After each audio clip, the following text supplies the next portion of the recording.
Hello student, इस video में हम चर्चा करेंगे हिस्ट्री के बारे में।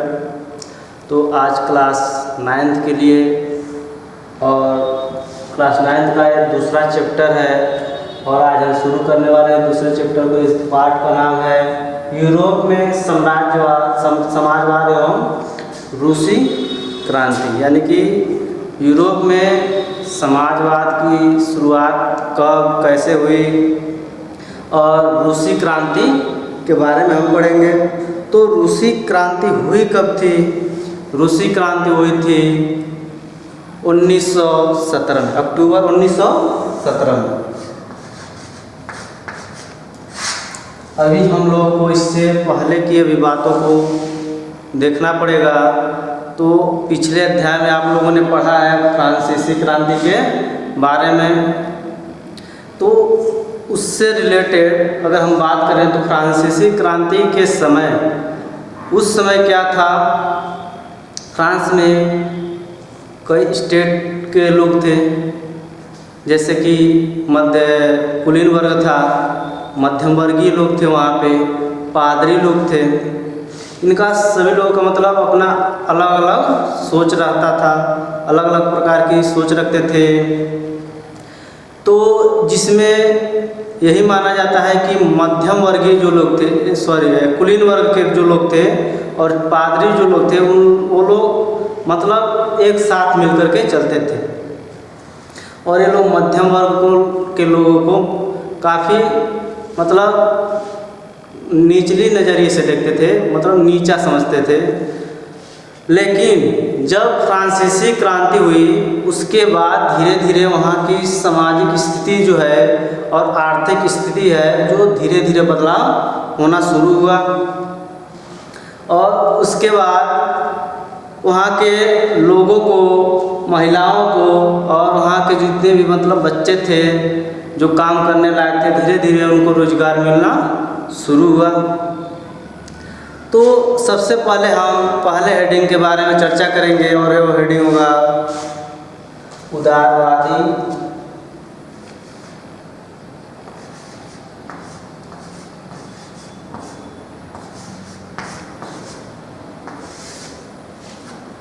रेडिकल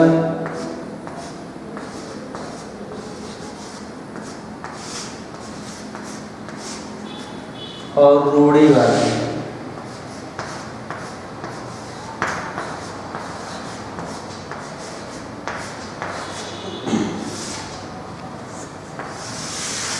सबसे पहले हम इनके बारे में जान लेते हैं। उदारवादी क्या है, रेडिकल क्या है और रूढ़िवादी क्या है।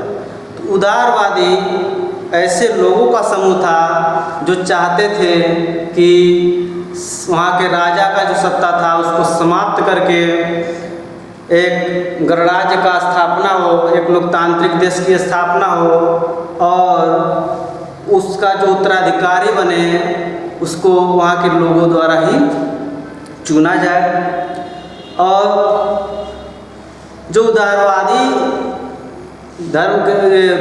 जो उदारवादी लोग थे वो ये चाहते थे कि सभी लोगों को सामाजिक समान अधिकार मिले और सभी लोगों को एक दृष्टि से देखा जाए, सभी लोग एक धर्म को माने।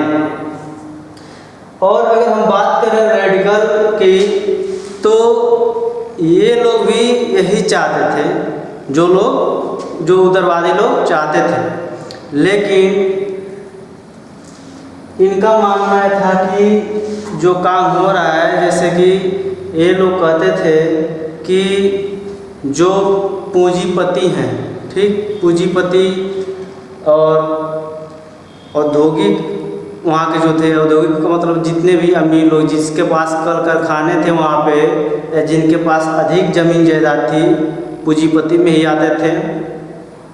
तो ये लोग मतलब उनको ज़्यादा मतलब सम्मान देते थे। लेकिन ये भी चाहते थे कि जिस तरह से ये चाहते थे कि वहाँ पे जैसे चेंजिंग हो, सभी लोगों को समान दर्जा मिले, सभी लोग एक नज़रिए से देखा जाए, सभी लोग एक धर्म को माने, वही ये भी लोग चाहते। यानी कि दो लोग एक ही कैटेगरी में आते थे।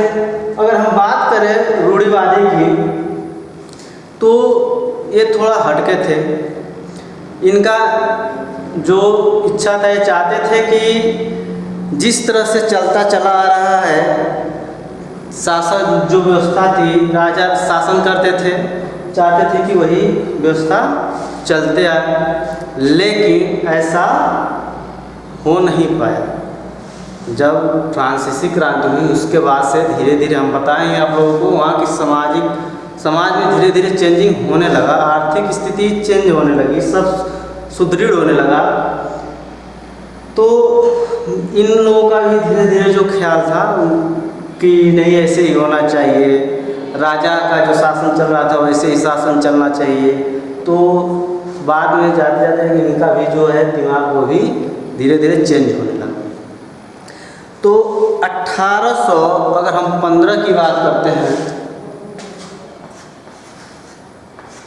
तो 1815 में जैसे ही नेपोलियन बोनापार्ट की मृत्यु होती है वैसे ही वहाँ की शासन व्यवस्था में उथल पुथल मच जाती है। वहाँ के लोग भिन्न भिन्न तरह की बातें करने लगते हैं, कोई कुछ कहता है, कोई कुछ कहता है। मतलब इन लोगों का जो समर्थन था एक समर्थन में नहीं थे, यानी कि भिन्न भिन्न थे, किसी का मत कुछ था, किसी का मत कुछ था। लेकिन नेपोलियन बोनापार्ट की मृत्यु के बाद इन लोगों ने राजा का मतलब चुनाव किया, राजा को घोषित, वहाँ के राजा को उत्तराधिकारी बना दिए और गिस्सेपे मेजनी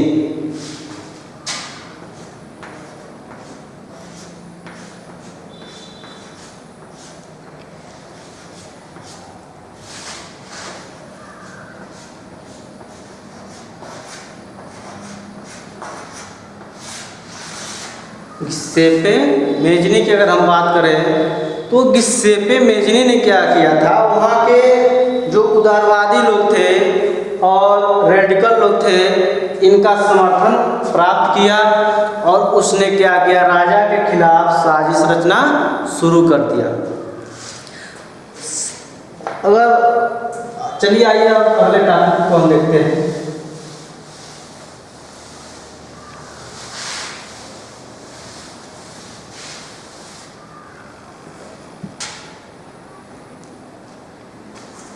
अगला टॉपिक है आपका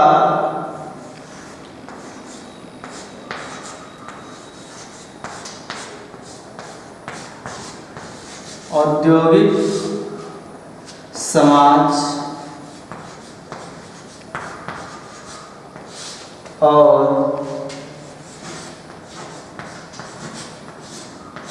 सामाजिक परिवर्तन।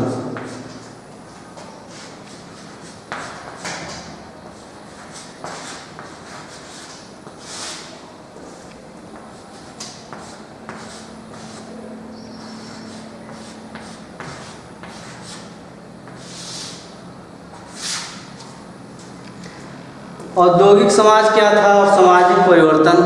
तो औद्योगिक का मतलब यही हुआ कि औद्योगिक का मतलब यह होता है कि जो कल कारखाने होते हैं उन्हीं का मतलब क्या होता है, धीरे धीरे कई क्षेत्रों में स्थापना होने लगा और इसी की वजह से रूस के महिलाओं को, वहाँ के पुरुषों को और वहाँ के बच्चों को कारखानों में मजदूरी करने के लिए बुलाया जाने लगा और वहाँ के लोगों की आर्थिक स्थिति धीरे धीरे सुधरने लगी। लेकिन क्या होता है कि जब किसी भी वस्तु की जब मांग कम होती है तो मजदूरी कर रहे हैं, जब किसी वस्तु की मांग कम होती है तो मजदूरों को मजदूरी कम मिलती है।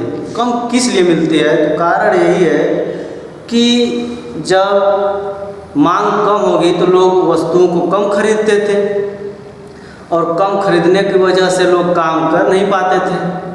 ठीक, तो जब काम नहीं करेंगे तो मजदूरी कहाँ से मिलेगी। इसीलिए मतलब मांग कम होने की वजह से कई लोगों को भूखे रहना पड़ता था और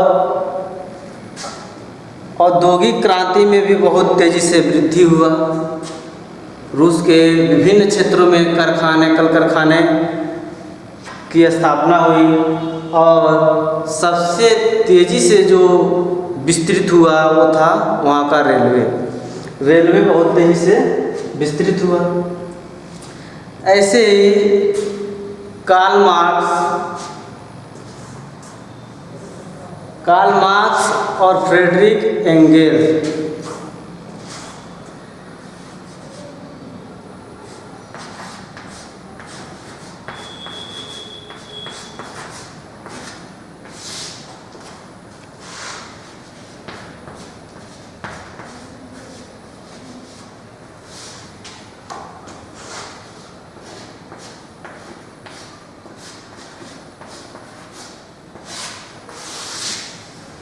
कार्ल मार्क्स और फ्रेडरिक एंगल्स, इन लोगों का मानना था कि जो पादरी वर्ग के लोग थे और कुलीन वर्ग के लोग थे, ये जो है दोनों उन लोगों को पूंजीपतियों में ही शामिल करते थे।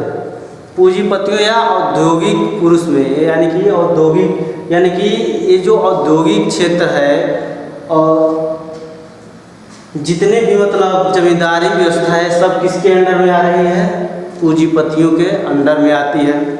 तो ये लोग ऐसे लोगों को पूंजीपति ही कहते थे और ये नहीं चाहते थे कि मजदूरों को मतलब कंपनियों से बाहर निकाला जाए। यही होता था कि जब वस्तुएं नहीं बिकती थी तो जाहिर सी बात है कि कोई भी यही चाहेगा कि मतलब अगर आमदनी नहीं आती है तो कोई बैठा करके किसी को पैसा तो देगा नहीं।